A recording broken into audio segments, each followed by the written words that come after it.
जब राजा परीक्षित पैदा हुए थे तब युधिष्ठिर ने ब्राह्मणों से पूछा कि भगवान इस बालक के कैसे गुण निकलेंगे।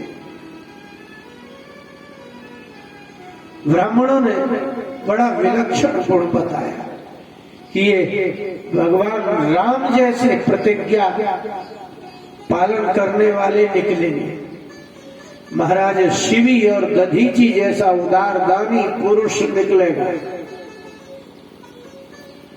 लेकिन उन्होंने अंत में कहा कि इसकी मृत्यु तो ब्राह्मण के शाप से ही होगी।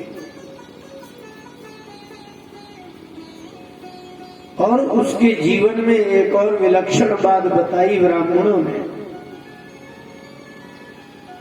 जिज्ञासित मथाध्यात्म, ये अध्यात्म का जिज्ञासु है, इसलिए इसके मरने के पहले व्यास जी के पुत्र सुखदेव जी इसको भागवत सुनाएंगे। ये उसके भाग्य में ही लिखा है।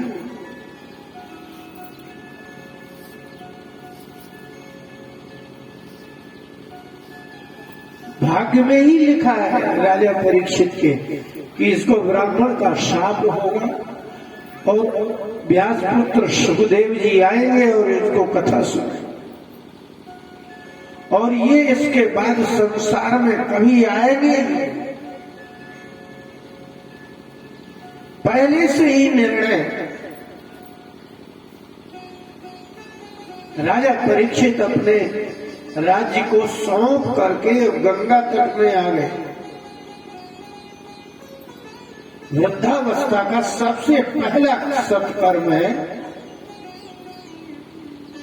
कि यदि अपने पुत्रों को आपस में लड़ाना नहीं है तो उनके अपने जीते जी बैठाल करके उनकी संपत्ति उनको सौंप दी जाए।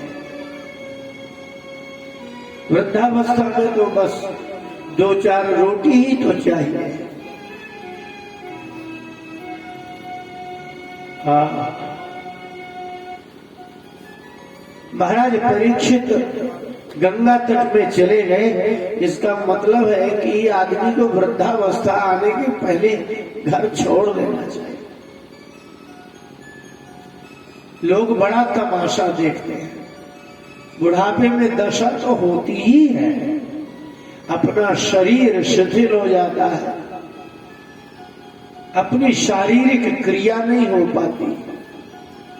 संसार के लोग देखते हैं और परिवार के बीच में रहते हैं तो भजन भी नहीं होता देख देख करके। वो राजा परीक्षित है। ये घटना 4-5 हजार साल पहले की है, लेकिन कहा जाता है कि यदा चरति श्रेष्ठ तत्तदेवे तरोजना। भगवान ने अर्जुन से कहा कि अर्जुन, इस संसार में लोग एक दूसरे को देख करके चलते हैं। जो श्रेष्ठ लोग, बड़े लोग, धनवान व्यक्ति जैसे धनवान हुआ है तो कम पैसे वाले लोग वैसा ही व्यापार करते हैं कि हम भी धनवान हो जाए। अच्छे कपड़ा पहने देख करके दूसरे लोग भी अच्छे कपड़ा पहनते हैं। ऐसे ही सत्कर्म भी ऐसा ही है। कोई अच्छा श्रेष्ठ सत्कर्म करता है तो पीछे वाले भी उसको देख देख करके करने लगते हैं। महाराज है, राजा है, सर्व साधन संपन्न है, कोई कमी ही नहीं है घर में, सुख में, सेवा में कुछ कमी नहीं है। लेकिन वो जब उनको शाप लगा तो उन्होंने अपने ज्येष्ठ पुत्र जनमेजय को कहा कि अब इसका कोई उपाय नहीं है। रोग होता तो दवा करवा लेते, ये तो अपराध का दंड है, वो तो भोगना ही होगा। किंतु ये तो उनके जन्म में ही लिखा था कि इनको ब्राह्मण का शाप होगा, उसी से मृत्यु होगी। और जब वो गंगा तट में बैठे थे उत्तर दिशा की ओर मुख करके सभी ऋषि आ गए। ऋषियों ने कहा कि हम तब तक नहीं जाएंगे। श्री कृष्ण गोविंद हरे मुरारे हे नाथ नारायण वासुदेव। ऐसी मृत्यु कितनी अच्छी होगी। सर्वे वयं तावतिहास्महे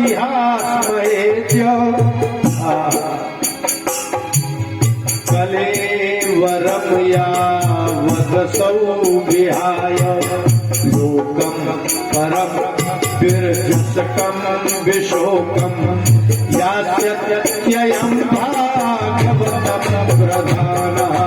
श्रीकृष्ण गोविंद हरे मुरारे हे नाथ नारायण वासुदेव। सभी ऋषि आ गए। अपनी मृत्यु हो रही हो और महात्मा आ जाए,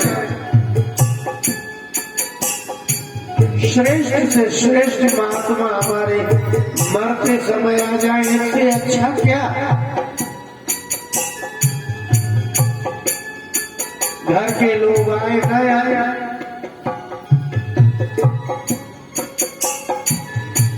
भृगु ऋषि है, अत्रि ऋषि है, स्वयं व्यास जी है, पराशर ऋषि है, विश्वामित्र जी है, वशिष्ठ है। ये वो ऋषि है जो तीनों कालों के ज्ञाता। वशिष्ठ ऋषि तो वो हैं जिनके भगवान राम प्रणाम करते।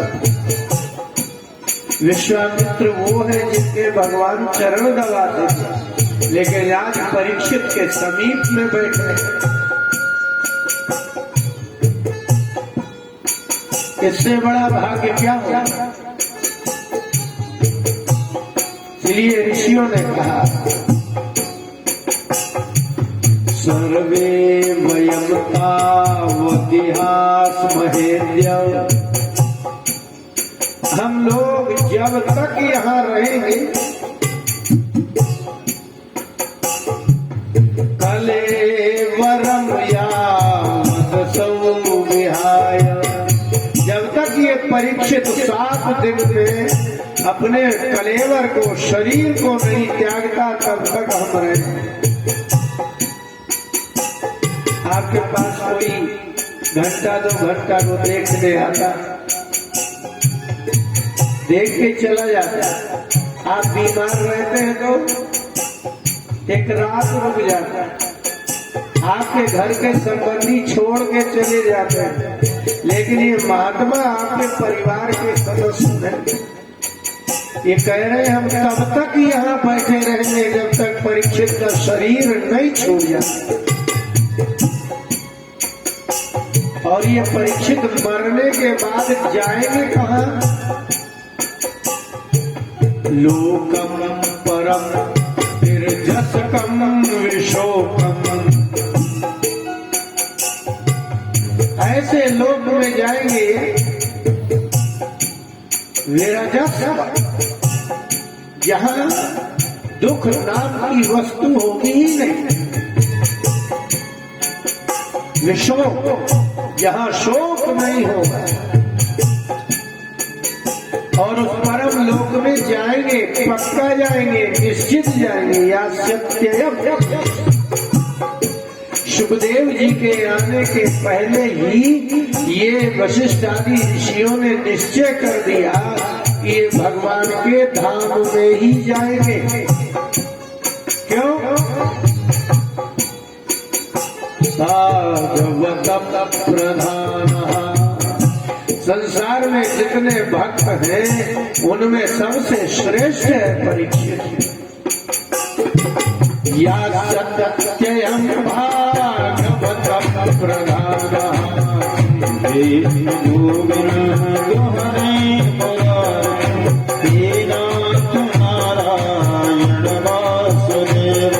ये निश्चित हो गया कि ये व्यक्ति मरेगा तो ब्राह्मण का शाप तो हुआ, लेकिन नरक नहीं जाएगा।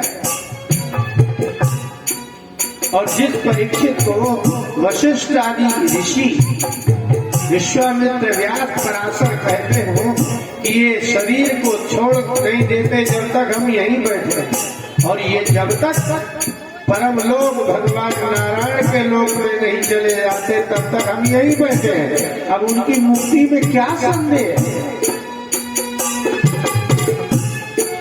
क्या संदेह?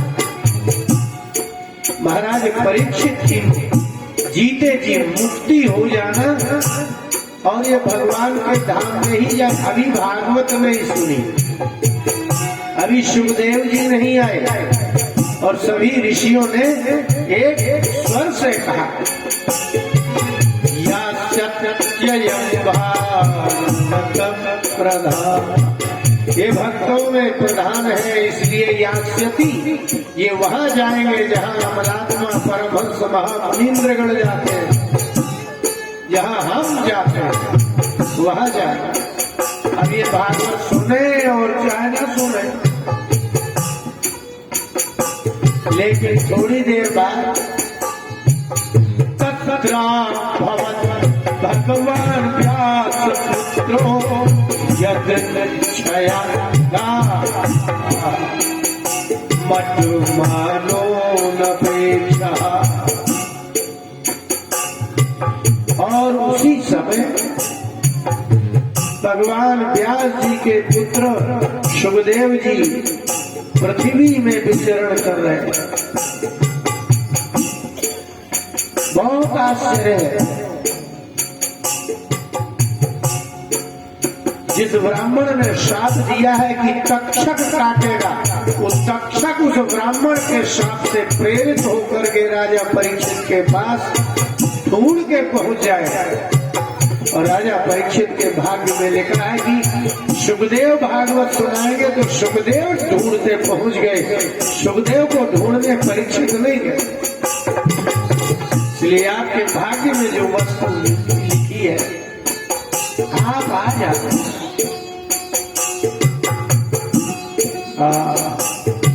भ्रमण करते हुए सुखदेव जी पहुंचे। सुखदेव जी को लिखा है मत माने, पृथ्वी में विचरण कर रहे हैं और अनपेक्ष है, कोई अपेक्षा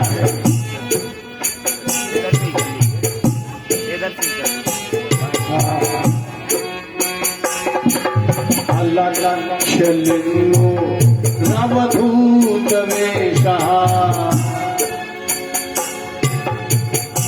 अलक्षलिंग भागवत का प्रवक्ता है, जिसका कोई पहचान नहीं है कि ये किस संप्रदाय के हैं, कोई वस्त्र नहीं पहन रखा है, अवधूत वेश, वस्त्र नग्न है, शरीर में कोई वस्त्र नहीं है, केश भी खुले हुए, चपालई रवधूत वेशा, कृष्ण भूमर दोहरे मुरारे, नाथ नारायण वासुदेव। सुखदेव जी जो अकेले चले आ रहे हैं, उनके पीछे बच्चे चले आ रहे हैं। क्यों? चपालई, बच्चों ने घेर लिया है सुखदेव को, क्योंकि वो नग्न है, 16 वर्ष के हैं, और उनको पागल समझ के उनके ऊपर धूल डाल रहे हैं।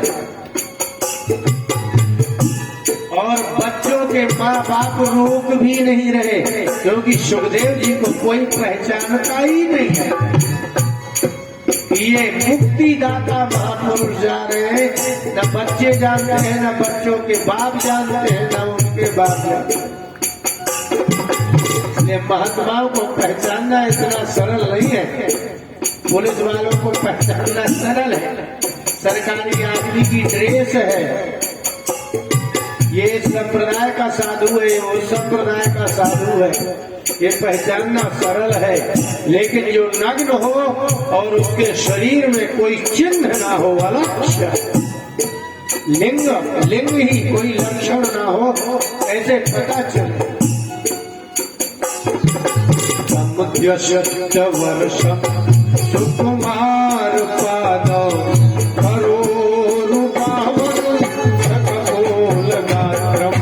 श्री कृष्ण गोविंद हरे मुरारे हे नाथ नारायण वासुदेव। आपसे कोई पूछे कि सुखदेव जी कैसे थे, सुन लो वैसे थे। तम दृष्ट वर्षम 2 और 8, 2 का 8 में गुणा करो तो कितने होते? 16 साल का प्रवक्ता साक्षात व्यास जी ने जो सुखदेव जी को कथा सुनाई है और कथा सिखाई है, कथा पढ़ाई है, भागवत पढ़ाई है, वो पैदा ही हुए थे 16 साल का।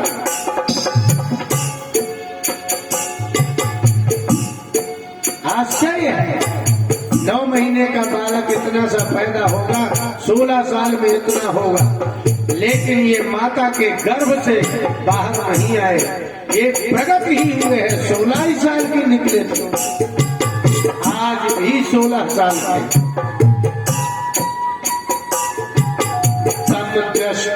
वर्षम सुकुमार पाद। आपके बच्चे के आप लोग चलते हैं, इतना साबुन लगाते हो पैरों में तो भी फट जाता है। उस महात्मा के जूता चप्पल नहीं पहने, फिर भी उनके पैर 16 साल के हैं, 16 साल के ही पैदा हुए थे, अभी भी 16 साल के ही हैं, और लेकिन उनके चरण बड़े सुकुमार हैं, जैसे आज बच्चा पैदा हुआ।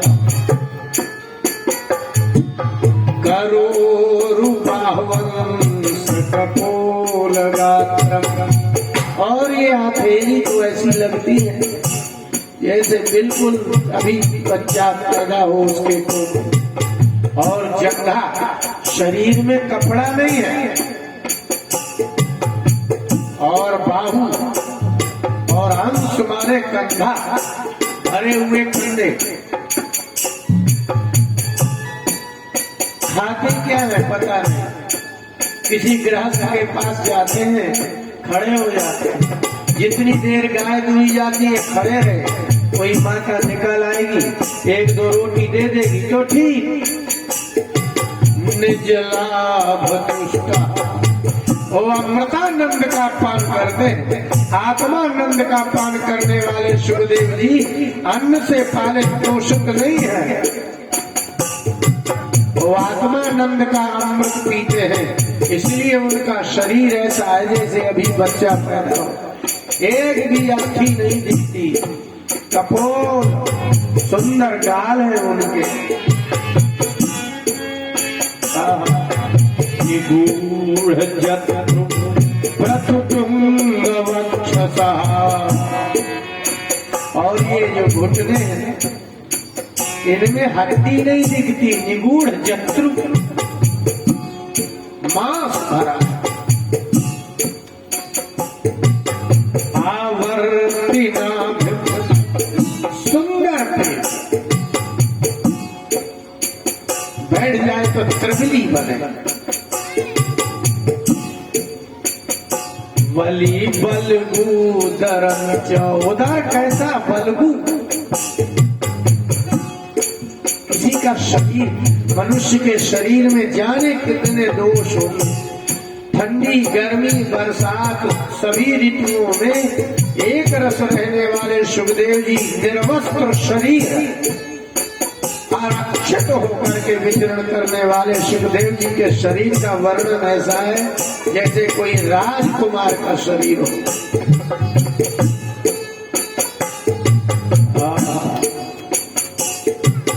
दिगंबर वक्त्र विकीर्ण केशम प्रलम्ब बाहु, लंबी लंबी बाहु, दिगंबर है, बाल खुले हुए हैं, स्वमरोत्तमा भाव। स्वर्ग के देवताओं के अमरोत्तम आभा। अमर माने देवता। देवताओं को आपने देखा नहीं, आप ही इतने अच्छे चमकते हो इस मृत्यु लोक में, तो देवता कैसा न चमकते हो। तो देवताओं की चमक, वो भी बिना खाए बिना सोए। श्याम सदा पीच वयोंग लक्ष्म्या। श्याम वर्ण, गौर वर्ण नहीं, श्याम वर्ण। और अपनी माने सबसे सुंदर, उनके एक एक अंग से कांति चमक रहे हैं सुखदेव जी। और जैसे ही आगे बढ़े, प्रत्युत्थिता थे उनया श्वासने प्यार। 16 वर्ष के सुखदेव जी, दिगंबर खुले हुए केश, नेत्रों में गंभीरता, लंबी लंबी बाहुएं, भरा हुआ मांस, भरे हुए कंधे। जैसे ही ऋषियों की सभा में पहुंचे तो वशिष्ठ और विश्वामित्र, देवल आदि ऋषि आसनों से खड़े हो गए।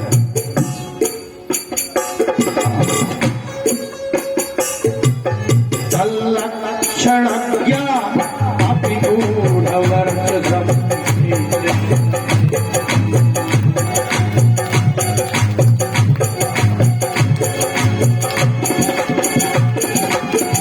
कृष्ण गोविंद हरे मुरारे, नारायण वासुदेव हे नाथ नारायण वासुदेव, हे नाथ नारायण वासुदेव, कृष्ण गोविंद हरे मुरारे, हे नाथ नारायण वासुदेव, हे नाथ नारायण वासुदेव।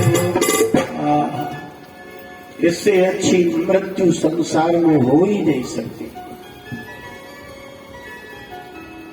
ऐसे कोई मरता है, ये वो मरते हैं जिन्होंने स्वप्न में भी कभी कुछ गलत किसी का न सोचा हो, कभी किसी से ईर्ष्या ही ना हुई हो, कभी द्वेष ही ना हो, धर्म के अतिरिक्त कुछ सोचा ही ना हो।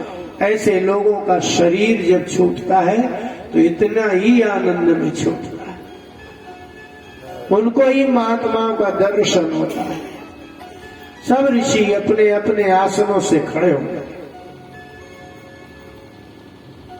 और जो सुखदेव जी के पीछे पीछे ग्वाल बाल जैसे चले आ रहे थे, बच्चे उनको धूल डाल रहे थे, स्त्रियां भी पीछे आ रही थी। इसलिए कोई ऐसा कोई दिव्य महात्मा आ जाए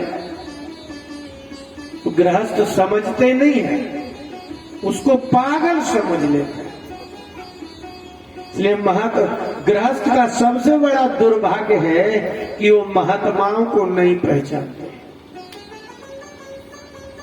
सब कुछ पहचानते हैं, रिश्तेदार पहचानते हैं, कपड़ा पहचानते हैं, रुपया पहचानते हैं, क्या नहीं पहचानते? सिर्फ नहीं पहचानते तो एक महात्मा को नहीं पहचानते। अब जिसको महात्मा नहीं पहचानना आता तो पाखंडी भी नहीं पहचान सकते, और पाखंडी भी महात्मा का जैसा वेश धारण करेगा तो आपको गलत का और सही का पता ही नहीं। इसलिए कभी कभी पाखंडी भी आपको ठग के ही चले जाते हैं। इसलिए किसी एक सत्य की पहचान होगी तो ही असत्य पर जाना जा सकता है। अच्छे की पहचान होगी तभी आप किसी बुरे को पहचानोगे।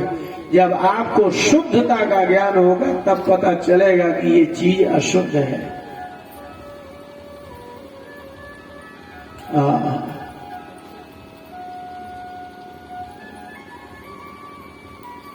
क्या कहें, जिस दिन मिल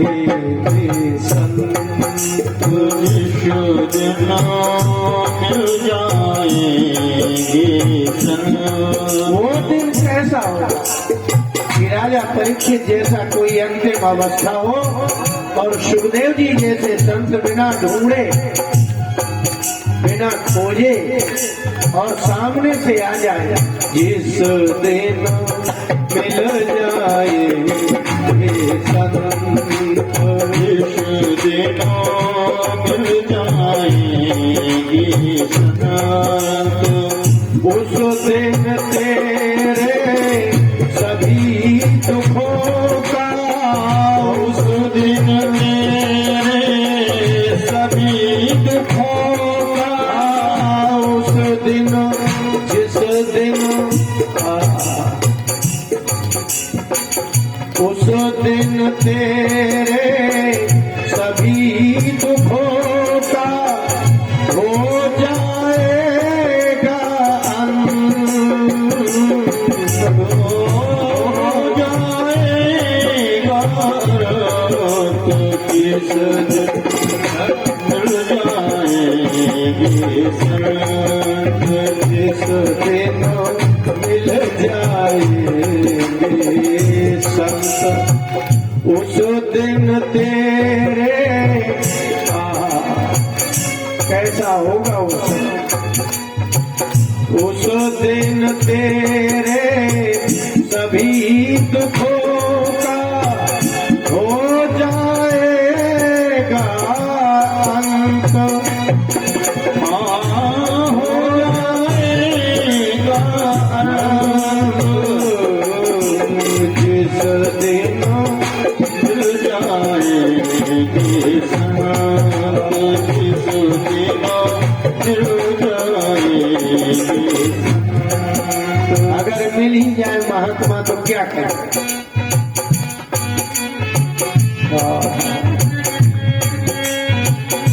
उनको सौंप अश्व मन को तू, उनको सौंप अश्वमन को तो, फिर हो जा निश्चिंत,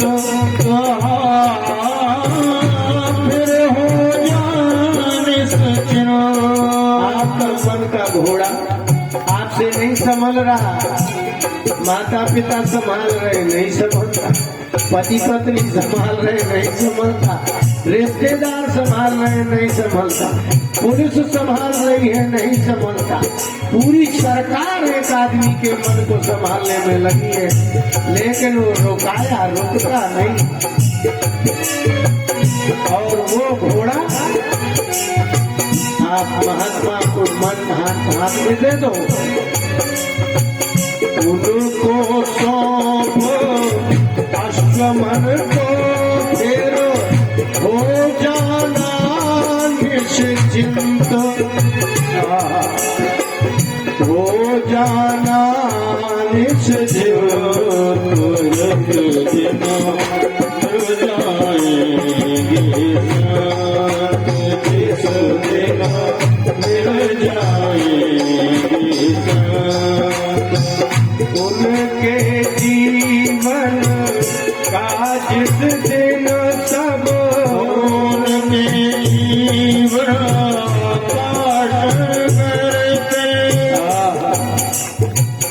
आपका तो आप नौकरी करते हो ना, कमाते खाते हो। अच्छा बताओ महात्माओं को कौन पालते हो? जंगल में पड़े हैं, उनके जीवन का करते हैं योगक्षेम अनंत। भगवान उनकी योग करते हैं, भोजन की व्यवस्था, जीवन की व्यवस्था अनंत भगवान करते हैं। योगक्षेम अनंत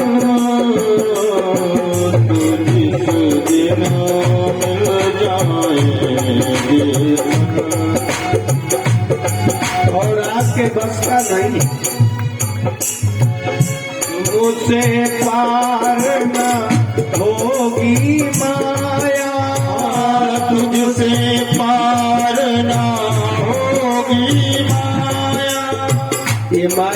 के बस की नहीं है पार कर। माया को इकट्ठा करना सरल है, लेकिन माया को ऊपर से पैर रख करके निकल जाना बहुत कठिन है। हाँ, तुझसे पार न होगी माया, ये है बड़ी दुर्लभ। जिस दिन मिल जाएंगे साथ, जिस दिन मिल जाएंगे साथ। माया को पार करना बहुत कठिन, तुम्हारे बस की बात नहीं है। लेकिन अगर महात्मा मिल जाए, शायद मिल जाए, आपका जीवन निकल जाएगा, मिलेंगे ही नहीं।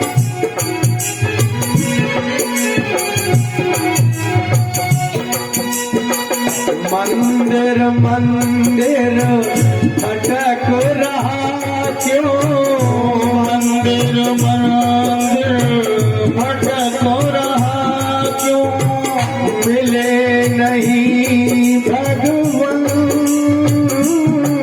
तो मिले नहीं भगवान तो। आप हर मंदिर में जाते हैं, भगवान नहीं है।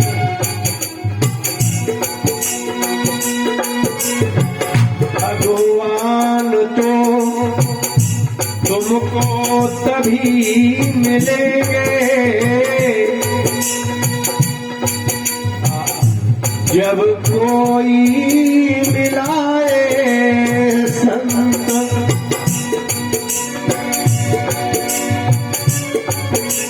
तो ब्रजपाल छोड़ ईश्वर को, गोपाल छोड़े ईश्वर को, निकलो ढूंढो संत। कहा निकलो ढूंढो संत। मिल जाएंगे साथ, जिस दिन मिल जाएंगे साथ, जिस दिन मिल जाएंगे साथ, जिस दिन मिल जाएंगे।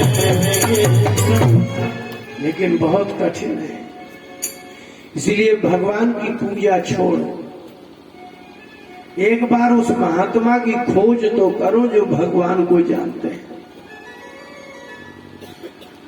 सुखदेव जी अनायास, बिना परिश्रम, बिना बुलाए और महाराज परीक्षित की सभा में आए।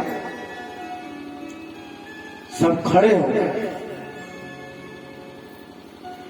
महाराज परीक्षित ने आसन में विराजमान कराया, सारी सभा स्तब्ध है। एक घटना भगवान श्री कृष्ण के जाने के 30 साल बाद की घटना है। भागवत के महात्म्य के 6वें अध्याय के अंत में सूत जी ने कहा कि आकृष्ण निर्गमात्र साध वर्षाधिक गतौ कल, वर्षाधिक गतौ युगे। कृष्ण भगवान के जाने के 30 वर्ष बीत गए थे, तब राजा परीक्षित को सुखदेव जी ने कथा सुनाई। यहां तो गणना भी लिखी हुई है।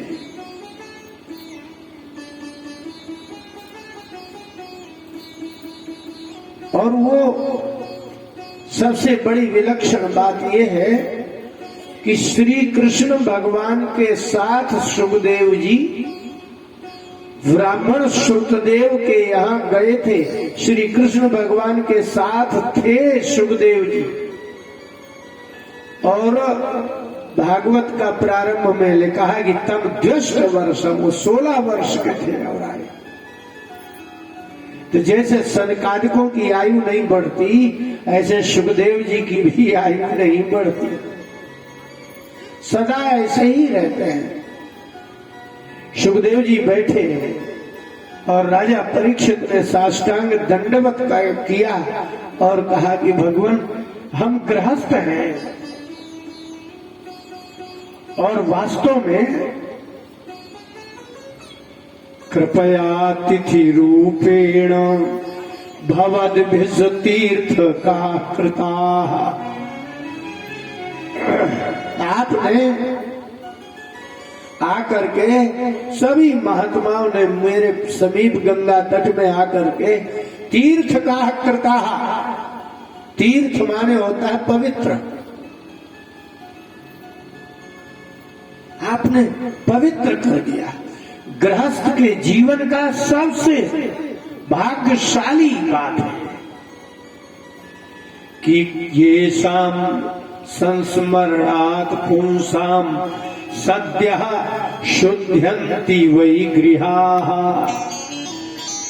परीक्षित जी ने कहा कि ये शाम संस्मरणात्, जिन वशिष्ठ विश्वामित्र देवल असित अत्रि और व्यास पराशर का प्रातः काल स्मरण करने से गृहस्थों के घर पवित्र हो जाते हैं।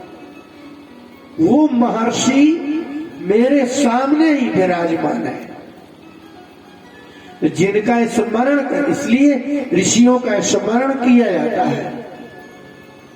शुद्ध्यन्ति गृहाः, आपके घर पवित्र हो जाते हैं।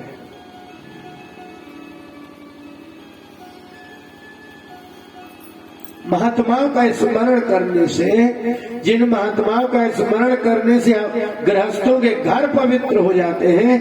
मैं कितना भाग्यशाली हूं कि मेरे सामने वही ऋषि यहां विराजमान।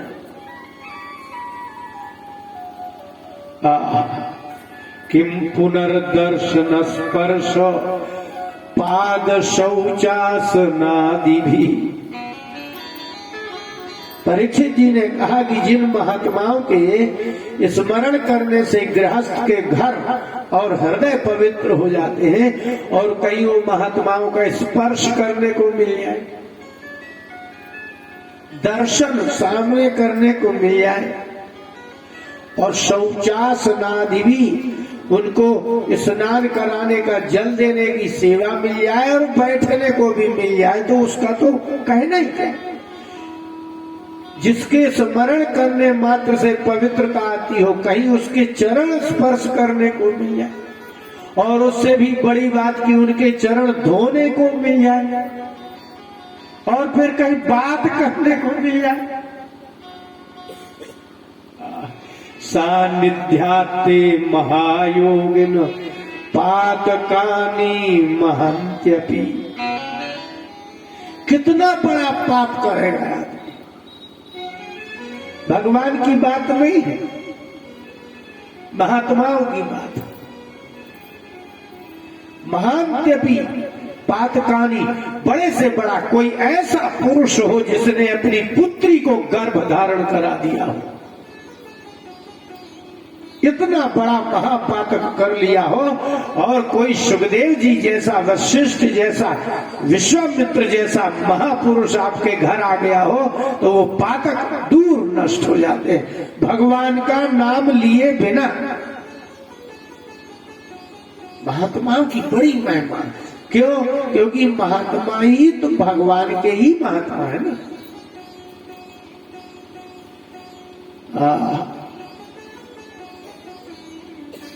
रहते ही नहीं है पाप। एक तो ब्राह्मण हो, उसका दर्शन हो जाए आपको,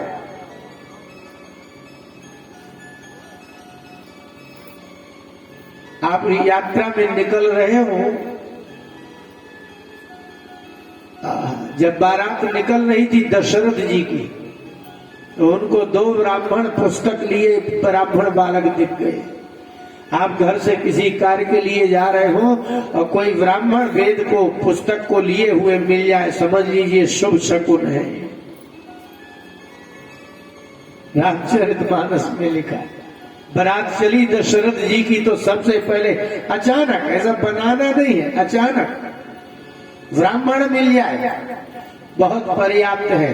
और कहीं ब्राह्मणों में वेद को जानने वाला, बोलने वाला ब्राह्मण मिल जाए, और वेद बोलने वाले में भी कहीं वेद के अर्थ को जानने वाला ब्राह्मण मिल जाए, वेद के अर्थ में भी जो वेद के अर्थ को करके भी दूसरे का संदेह छेदन कर सकता हो ऐसा ब्राह्मण मिल जाए, और कहीं वेदज्ञ हो, अर्थज्ञ हो, और उसमें भी कहीं भगवान का भक्त हो, तो समझ लीजिए भगवान ही मिल गए।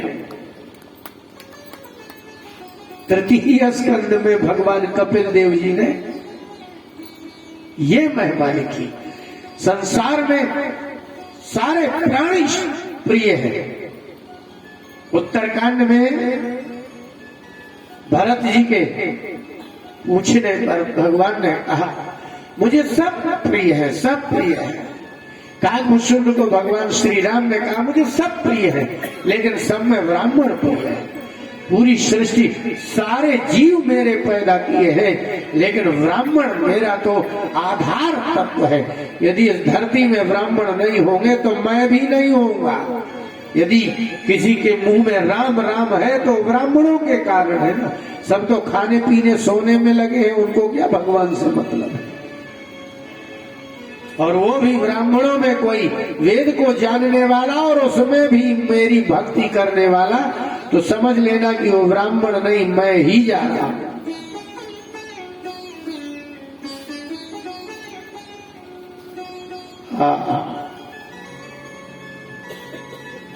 इसलिए सुखदेव जी आदि ऋषियों को परीक्षित जी ने कहा कि आप जैसे ऋषियों का स्मरण करने से गृहस्थ का घर पवित्र होता है। कैसा भी बड़ा पाप किया हो, और कहीं उनका किम पुनर्दर्शन स्पर्श, कहीं आपको ऐसे दर्शन हो जाए और कहीं आपको चरण छूने दे, उसमें भी धोने दे, और कहीं आसन आदि हो जाए। आदि का मतलब है कहीं आपका गृहस्थ का अन्न भी ऐसे महात्मा प्राप्त कर ले, फिर आपको कुछ करने की जरूरत है। कितना भी बड़ा पाप हो वो ठहरता नहीं।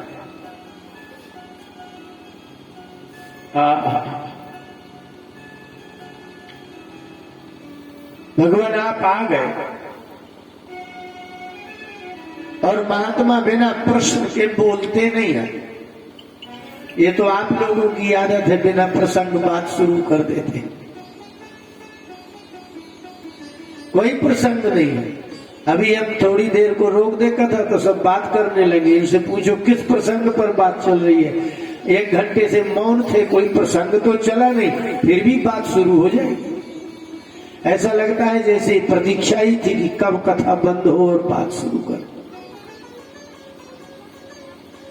महात्मा नहीं बोलते ऐसे, बिना प्रसंग बिना प्रश्न के आपसे बात ही नहीं करेंगे। और उसमें भी यदि भगवत संबंधी बात, भगवान की बात करेंगे तो करेंगे, क्योंकि उनके पास बात करने के लिए पत्नी नहीं है, पुत्र नहीं है, मित्र नहीं है, धन नहीं है, समाज नहीं है। इसलिए महात्मा बात भी करें तो किसकी? महात्मा राजनीति की क्यों बात करें? इसलिए प्रश्न करना पड़ा। राजा परीक्षित ने कहा कि भगवान बिल्कुल अंतिम प्रश्न, मेरे जीवन का अंतिम प्रश्न है, इसके बाद मेरे प्रश्न करने के लिए जीवन ही नहीं बचना है।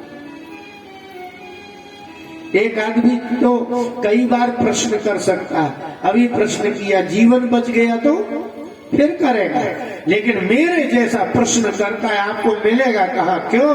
क्योंकि मेरा ये अंतिम दिन है, ये 7 दिन ही बचे हैं। मैं जो अभी प्रश्न करूंगा मेरे जीवन के अंतिम प्रश्न होंगे। इसलिए मैं आपको अंतिम प्रश्न ही करता हूं कि मरने वाले आदमी को क्या करना चाहिए। अंतिम प्रश्न और जीवन का अंतिम प्रश्न।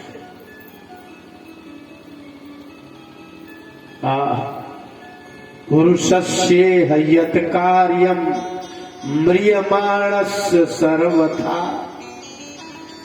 सर्वथा माने सर्वेण प्रकारेण, सभी प्रकार से। सारे प्रश्न नहीं है, एक ही प्रश्न है कि एक मरने वाले पुरुष को क्या करना चाहिए। बिल्कुल अभी मर रहा है, बस संस्कृत में बड़ी चमत्कारिक शक्ति है।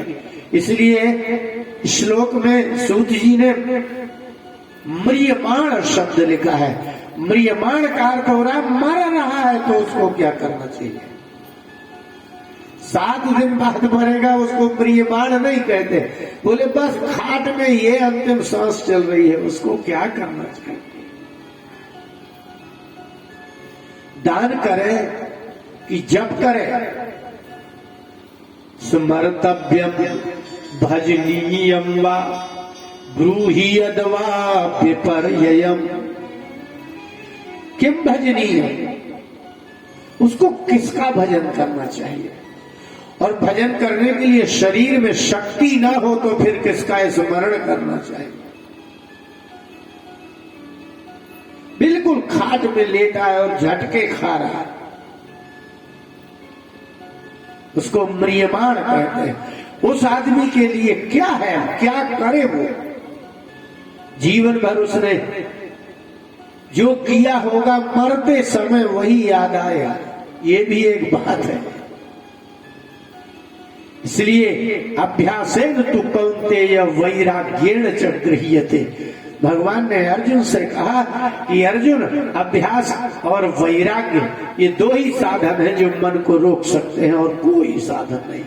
कोई सोचे कि जिंदगी भर खाए पिए मौज करें और जब मरने लगेंगे तो राम राम कह लेंगे। आपके पास अभ्यास जिस चीज का होगा मन मरते समय वही याद करेगा। इसलिए परीक्षित जी ने कहा कि आप तो ये बताइए कि स्मरणीय भजनीय बात। और बोले भगवान मेरे तो 7 दिन है और नूनम भगवतो ब्रह्मन गृहेषु गृहमेधिनाम न लक्ष्य से यवस्थान मपि गोदोहनम क्वच। हाथ जोड़ करके सुनते जी से कहा आप किसी गृहस्थ के दरवाजे में उतनी देर ही रुकते हैं जितनी देर में गाय धुई जाती। और मुझे आपकी 7 दिन आवश्यकता है। महात्मा को कोई रोक नहीं सकता, वो अपनी इच्छा से आए हैं अपनी इच्छा से चले जाए। इसलिए नूनम शब्द का प्रयोग किया। निरुक्त में यास्क मुनि ने कहा नूनम ननु न च विनिग्रहार्थी। नूनम और ननु शब्द का प्रयोग अलग करने के लिए किया जाता है। राजा परीक्षित ने नूनम शब्द का प्रयोग करके संदेह व्यक्त कर दिया कि नूनम ये तो बात पक्की है कि आप किसी गृहस्थ के यहाँ मुश्किल से उतनी देर खड़े रहते हैं जितनी देर में गोदोहन होता है, और मुझे तो 7 दिन रहना है। और न लक्ष्यते, आपका पता भी नहीं चलता है कि आप मुक्तिदाता हैं। इसलिए भगवान आप आ ही गए हैं तो आप यदि आपको अभी ही जाना है आके ही चला जाना है, जितनी देर गाय दूती है उतनी देर ही रुकना है, तो बता दीजिए कि हम किसका स्मरण करें और किसका भजन कर दें। ये निचोड़ पूछा, बस इतना ही बता दीजिए, हम स्मरण करने में लग जाएं और भजने में लग जाए, क्योंकि आपको ज्यादा देर रहना नहीं है। और अगर हम ये सोचें कि ये बात घंटा 2 घंटे के बाद पूछ लेंगे, नहीं, हम तो अभी क्या पता है आप चले ही जाए। इसलिए मुझे तो 7 दिन रहना है, आप अभी बता दीजिए।